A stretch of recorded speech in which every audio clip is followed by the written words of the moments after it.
ആട്ടിയകറ്റിയ ഗർവിനോട് നീ ചിരിച്ച ചിരിയാണ് യഥാർത്ഥ സംഗീതം. അതെ, ആസിഫ് അലിയുടെ ആ ചിരി. തൻ്റെ മുഖത്ത് പോലും നോക്കാതെ തന്നെ അകറ്റി മാറ്റിയ വ്യക്തിയുടെ മുഖത്ത് നോക്കി ചിരിച്ചു മാറി നിൽക്കാൻ സാധിച്ച ആസിഫ് അലി മലയാളികളുടെ മനസ്സിലെ തൻ്റെ സ്ഥാനം ഒരിക്കൽ കൂടി ഊട്ടിയുറപ്പിച്ചിരിക്കുകയാണ്. MT വാസുദേവൻ നായരുടെ ചെറുകഥകളെ ആസ്പദമാക്കി ഒരുങ്ങുന്ന മനോരഥങ്ങൾ എന്ന ആന്തോളജിയുടെ ട്രെയിലർ ലോഞ്ചിനിടെയായിരുന്നു ആസിഫ് അലിയിൽ നിന്ന് പുരസ്കാരം ഏറ്റുവാങ്ങാതെ രമേശ് നാരായണൻ അഭിമാനിച്ചത്.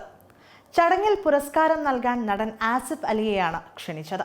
ആസിഫ് അലി വരികയും രമേശ് നാരായണന് പുരസ്കാരം നൽകുകയും ചെയ്തു.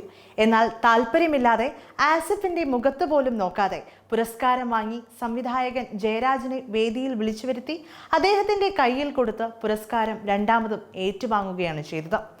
ആസിഫിനെ കണ്ടിരുന്നില്ല എന്നാണ് വിഷയം ചർച്ചയായതിന് പിന്നാലെ രമേശ് നാരായണൻ പ്രതികരിച്ചത്. പക്ഷേ വേദിയിൽ ആ സമയമുള്ളവർ പോലും രമേശ് നാരായണനെതിരെ തിരിഞ്ഞ് രംഗത്തെത്തിയിരിക്കുകയാണ്.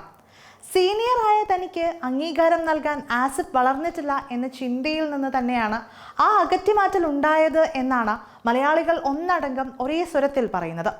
സമൂഹ മാധ്യമങ്ങളിലെല്ലാം നിറയുന്നത് ആസിഫ് അലിയുടെ ചിരിക്കുന്ന മുഖങ്ങളാണ്.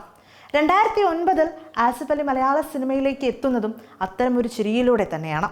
ശ്യാമപ്രസാദിന്റെ ഋതു എന്ന മലയാള ചിത്രത്തിലൂടെ വില്ലനായി എത്തി ഇന്ന് MT വാസുദേവൻ നായരുടെ ചെറുകഥകളെ ആസ്പദമാക്കി ഒരുങ്ങുന്ന മനോരഥങ്ങൾ എന്ന ആന്തോളജി ചിത്രം വരെ വന്നെത്തി നിൽക്കുന്ന ആ സിനിമാ ജീവിതം കടന്നുപോയിട്ടുണ്ടാവുക ഇത്തരത്തിൽ 100 അർത്ഥങ്ങളുള്ള ഒരുപാട് ചിരികളിലൂടെ തന്നെയാകാം.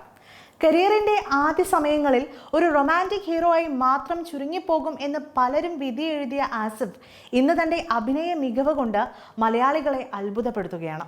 2019 പുറത്തിറങ്ങിയ കെട്ടിയോളാണെൻ്റെ മാലാക എന്ന സിനിമയിലൂടെ മലയാളി പ്രേക്ഷകരുടെ അതുവരെയുള്ള അഭിപ്രായം തിരുത്തിക്കുറിച്ചു.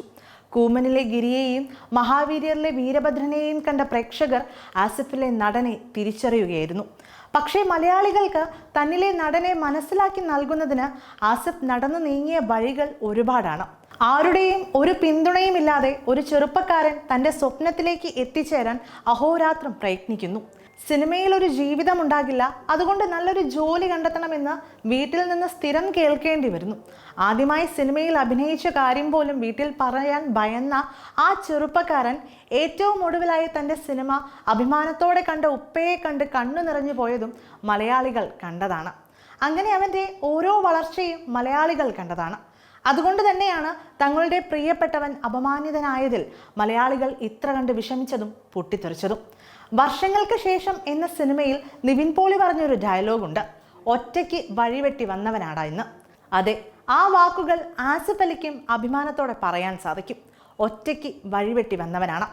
അങ്ങനെ ഒരു വ്യക്തിയെ തളർത്താൻ ആരാലും സാധിക്കില്ല. പ്രിയപ്പെട്ട ആസിഫ്, നിങ്ങളോടൊപ്പം മലയാളികളുണ്ട്, അവരുടെ സ്നേഹമുണ്ട്. ഗർവിനോട് ചിരികൊണ്ട് മറുപടി കൊടുത്ത നിങ്ങൾ പലരെയും പല പാഠങ്ങൾ പഠിപ്പിച്ചിരിക്കുകയാണ്.